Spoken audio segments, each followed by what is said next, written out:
முதல் வாசகம். நாங்கள் கடவுளின் உடன் உழைப்பாளர்கள், நீங்கள் கடவுள் பண்படுத்தும் தோட்டம்.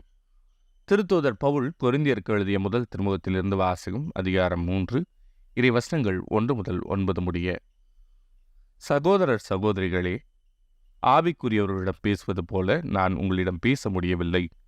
மாறாக நீங்கள் ஊனியல்பு கொண்டவர்கள் எனவும் கிறிஸ்துவோடுள்ள உறவில் குழந்தைகள் எனவும் எண்ணி பேசுகிறேன். நான் உங்களுக்கு திட உணவை அல்ல, பாலையே ஊட்டினேன். ஏனெனில் திட உணவை உங்களால் உண்ண முடியவில்லை. இப்போதும் அதே நிலையில்தான் இருக்கிறீர்கள். நீங்கள் இன்னும் உங்கள் ஊனியல்பிற்கேற்பவே நடக்கிறீர்கள். ஏனெனில் பொறாமையும் சண்டை சச்சரவும் உங்களிடையே உள்ளன. நீங்கள் ஊனியல்பிற்கேற்ப நடந்து மனித போக்கில்தானே வாழ்கிறீர்கள். ஏனெனில் ஒருவர் நான் பவுலை சார்ந்துள்ளேன் என்றும், வேறொருவர் நான் அப்பல்லோவை சார்ந்துள்ளேன் என்றும் உங்களிடையே சொல்லிக் கொள்ளும்போது நீங்கள் மனித போக்கில்தானே நடக்கிறீர்கள்.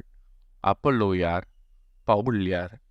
நீங்கள் நம்பிக்கை கொள்ள காரணமாயிருந்த பணியாளர்கள்தானே. ஆண்டவர் ஒவ்வொருவருக்குள்ளும் அருளியவாறு அவர்கள் தொண்டு ஆற்றுகிறார்கள். நான் நட்டேன், அப்பல்லோ நீர் பாய்ச்சினார், கடவுளை விளையச் செய்தார். நடுகிறவருக்கும் பெருமையில்லை, நீர் பாய்ச்சுபவருக்கும் பெருமையில்லை, விளையச் செய்யும் கடவுளுக்கே பெருமை. நடுகிறவரானாலும் நீர் பாய்ச்சுகிறவரானாலும் ஒன்றுதான். தாம் செய்த வேலைக்கு ஏற்ப ஒவ்வொருவருக்கும் தம் கூலி பெறுவர்.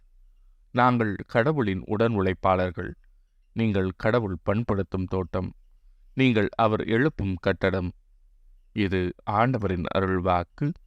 இறைவா, உமக்கு நன்றி.